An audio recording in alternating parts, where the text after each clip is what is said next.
Hello everyone, कैसे हैं और कैसा लग रहा है फर्टिलाइजर स्टॉक में फटाफटी। और आपके स्क्रीन पर प्रूफ दिख रहा है, एक बार नहीं दो बार हमने फर्टिलाइजर सेक्टर के बारे में आपको टेलीग्राम पे भी बताया और यूट्यूब पे भी बताया। तो भैया जल्दी से टेलीग्राम ज्वाइन कर लीजिए, लिंक डिस्क्रिप्शन में है। और कौन सा अगला सेक्टर फटने वाला है वो हम बताने वाले हैं 25 जून की स्टॉक मार्केट मास्टर क्लास में। तो आपके सामने काम का प्रूफ है, जब मोदी गवर्नमेंट ने मिनिस्ट्री को बांटा था और उसके बाद हमने जो जो सेक्टर बताए थे सेक्टर फटे। तो ऐसे ही ये जो लर्निंग है सेक्टर फटने की वो बताएंगे 25 जून की क्लास में। तो मौका हाथ से न जाए।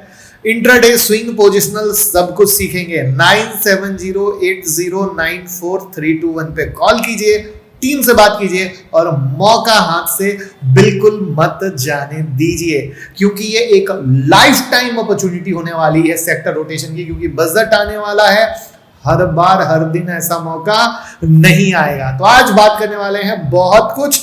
शुरू करते हैं एक ट्रेडर के दर्द से जो सरकार लगा सकती है, और वो है टैक्स की कहानी। जी हाँ, यहां पर सुनने में ऐसा आया है, अभी ऑफिशियल नहीं है, कि हाई फ्रीक्वेंसी ट्रेडर के लिए फ्यूचर एंड ऑप्शन पर एसटीटी बढ़ाने की सिफारिश की गई है।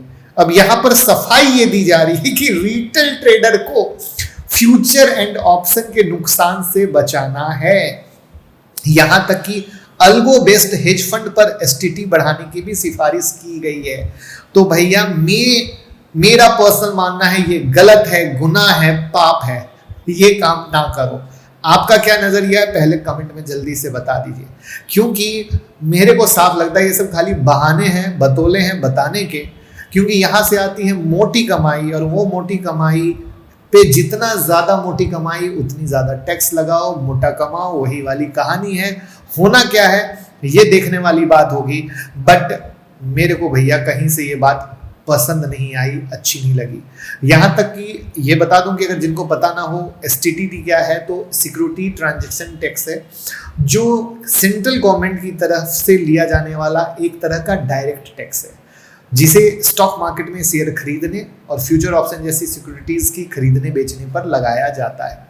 2004 में ये टैक्स लाया गया था और केवल स्टॉक एक्सचेंज के जरिए ही जो ट्रेड होता है उस पर लगाया जाता है। इंट्राडे ट्रेड पर एसटीटी सेल साइड पर 0.025 लगता है, और डिलीवरी ट्रांजैक्शन के लिए बाय और सेल दोनों पर 0.1% है। तो भैया ये तो है दुख भरे वाली दिन की कहानी।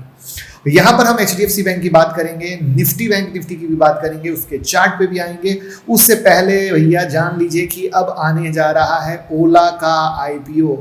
ओला जो आपको बार बार ऐप पे जब आप कार बुक करते हो वो क्या करता है, डिनाई कर देता है। तो इस बार आईपीओ को क्या करना है, बस समझदार हो, जितनी बार कार हुआ है डिनाई उतनी बार यहीं पर बनेगा कार्यक्रम। तो सेबी ने आईपीओ को मंजूरी दे दी है, किसी ईवी स्टार्टअप के आईपीओ को मंजूरी दी है, कहानी ऐसी है। ठीक है, यहाँ पर 2024 में डेफिनेटली मजाक अपनी जगह है।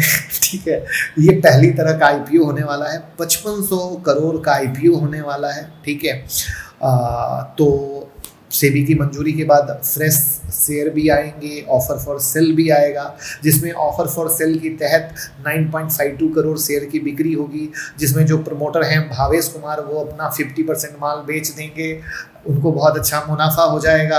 तो बाकी की कहानी जैसे जैसे आएगी वो देखने वाली बात होगी। बोला ये जा रहा है कि जो पैसा आएगा उसे कर्ज चुकाया जाएगा। ठीक है, और फैक्ट्री का विस्तार किया जाएगा, ईवी पोर्टफोलियो को बढ़ाया जाएगा, गीगा फैक्ट्री को बढ़ाया जाएगा। तो इस तरह की बात आ रही है। तो फिलहाल ये कहानी है। अब हम बात करते हैं उसकी जिसका था बेसब्री से इंतजार, और वो बेसब्री से इंतजार की कहानी है एचडीएफसी बैंक। देखिए एचडीएफसी बैंक अगर आप मुझे प्रॉपर फॉलो करते होंगे हमारे मेन चैनल मुकुल अग्रवाल पे जो आपके सामने है, फॉलो नहीं किया है तो फॉलो कर लीजिएगा। आज से 3 महीने पुरानी वीडियो में चले जाइए।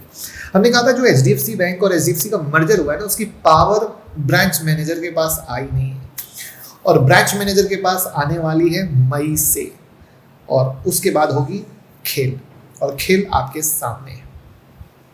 क्योंकि अब एचडीएफसी बैंक के ब्रांच मैनेजर के पास कंप्लीट पावर आ चुका है। पावर का सेंस क्या है, मर्जर क्यों हुआ, एचडीएफसी कि क्लाइंट को एचडीएफसी बैंक का प्रोडक्ट बेचना, क्योंकि एचडीएफसी बैंक के पास भयंकर प्रोडक्ट है, तो क्रॉस सेलिंग होगी तो रेवेन्यू किसका बढ़ेगा? एचडीएफसी बैंक का बढ़ेगा।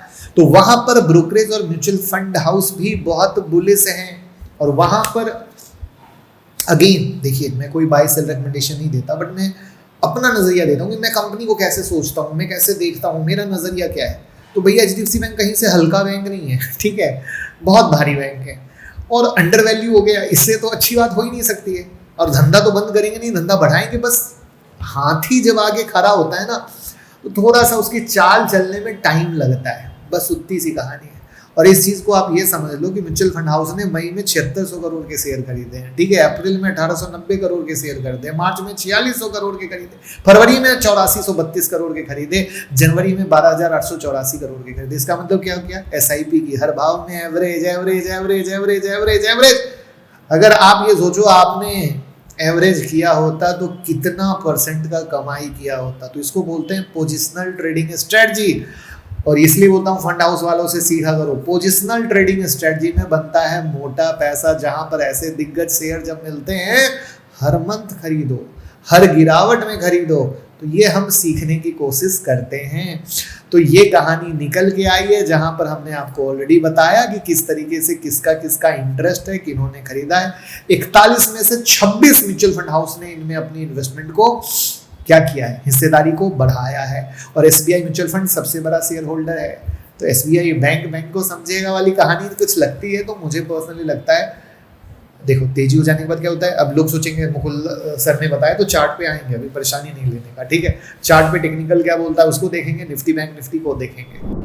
तो सबसे पहले एचडीएफसी बैंक को देख लेते हैं, फिर निफ्टी बैंक निफ्टी को देखेंगे। लेकिन वीडियो को आप लोग लाइक नहीं करते भैया, लाइक करके मोटिवेट तो कर दीजिए। तो देखिए ब्रेकआउट हुआ था यहां से as per the technical study.